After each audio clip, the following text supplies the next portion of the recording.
This is a lesson on the E minor section of my Volume 2 method book. There's a link for that book under the video, but you can watch the lesson for free. We're going to go over some scales and some arpeggios and triads and chord progressions. And then we're going to take a look at a piece by Schumann, a duet, and also a prelude in E minor. So each section of this book focuses on a different key. So the book is kind of about reading key signatures on the guitar and playing in those key signatures. So using sharps or flats depending on the key, and getting some experience with scales and chords in that key, playing some chamber music or duets or chord songs, as well as playing like a solo piece. So we're going to start with the 2-octave E melodic minor scale. So just be careful of your F sharps here and all the other accidentals that happen. Remember, this is the relative minor of G major. We already went over that, so watch that video first and practice that key first. So the 2-octave E melodic minor scale.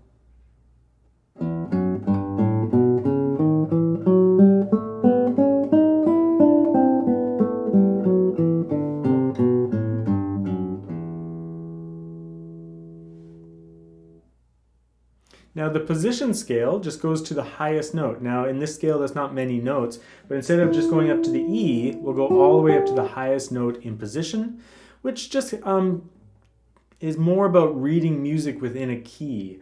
Instead of just playing from one octave to the next, we're going to include all the notes in first position.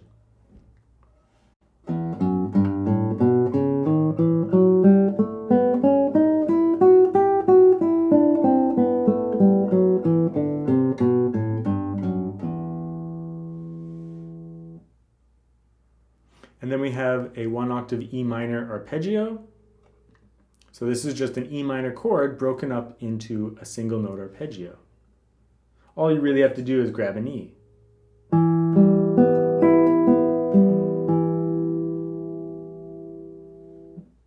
Don't worry about the theory behind any of this just at this moment. You can look at the appendix for a little bit of chord theory, but the main thing right now is to get experience playing within keys.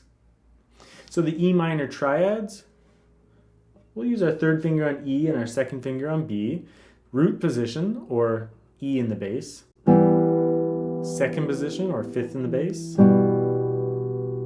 Back to root position. First inversion, which is third in the bass, or G. Again, don't worry so much about the music theory behind this. If you have a teacher, you can go over it more in depth, or you can look at the appendix at the back of the book. But the main thing is to just get some practice playing triads and to recognize what they look like in notation, what chords look like in notation. You just want a little bit of experience so that when you see those notes stacked together in that way, that you know it's a chord, and if you're in the key of E minor, maybe it's an E minor chord. So the chord progression in E minor, I've already gave a big spiel in all the other in all the other videos about why I think it's important to practice chord progressions. But to put it very short, it helps you recognize chords in your pieces. And I believe that every guitarist, whether you're a classical guitarist or a jazz guitarist or folk singer guitarist, you should be able to strum some basic chords and know what the shapes are. Especially at this level, right? Because so many of the pieces are going to use first position chords. So you want to get to know them. So E minor, or 1. C major, or the 6th chord. A minor, or the 4 chord. B7, or the 5/7 chord. And back to E minor.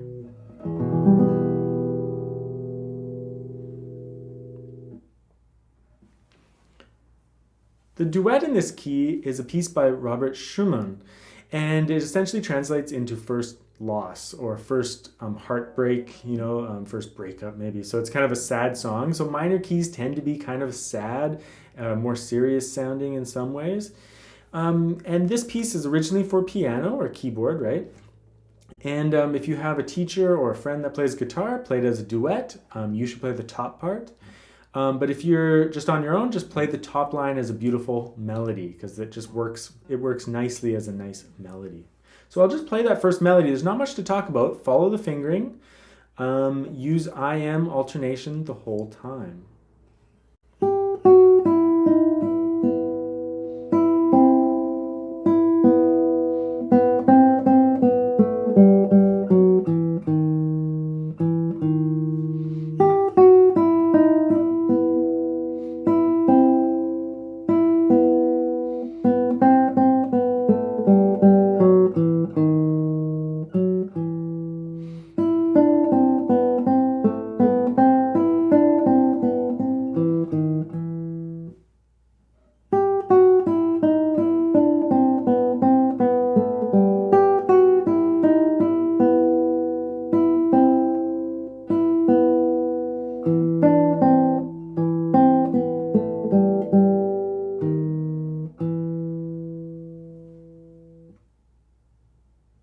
it's just a really nice romantic era piece. And Schumann and Schubert is just, especially Schumann though, I find it's such beautiful music. And so practice that melody, try to be as legato as possible and flowing, but also fairly rhythmic as well.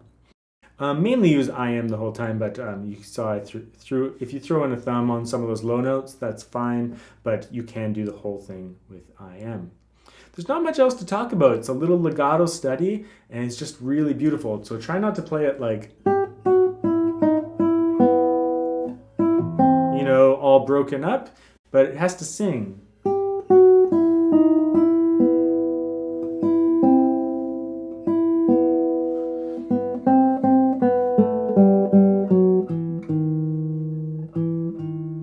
To sustain, you need a little bit of dynamic shaping to make the melody flow, and just think about more of a vocal style. Lots of these composers wrote lots of German art songs or Lieder, right? So very vocal in style, very lyrical. And then this prelude in E minor is the solo piece for this section, and it's modeled after a piece by Matteo Carcassi. And it's just been slightly modified for this book, so I didn't put him as the credit. It's just loosely based on him. But it's you'll recognize a lot of the basic chords. So like E minor chords and B7 chords.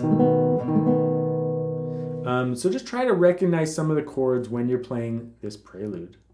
Now it's in 6/8 time in 16th notes, so that'll mean that each of these counts for half a beat. 1 and 2 and 3 and 1 and 2 and 3 and 4 and 5 and 6 and, but just feel it in 6, right? 1, 2, 3, 1, 2, 3, or just feel it in 2.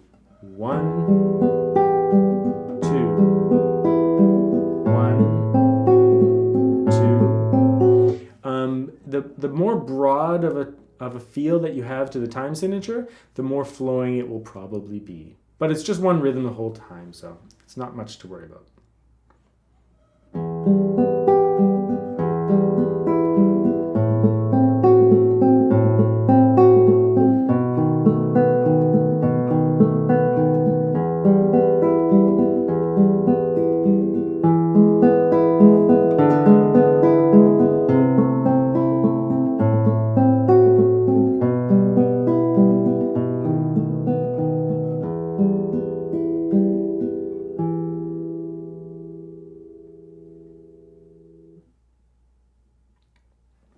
Not too much to say about this one. There's a little bit of a melody in the top voice.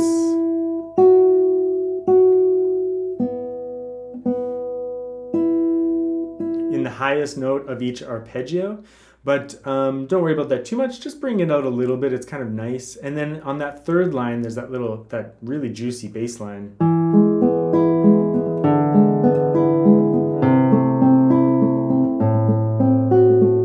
So just emphasize that melodic line as you go. Besides that, it's a good little arpeggio study. So it's a good little study for the right hand and holding chord shapes and recognizing chord shapes. So the next key we'll be doing is D major.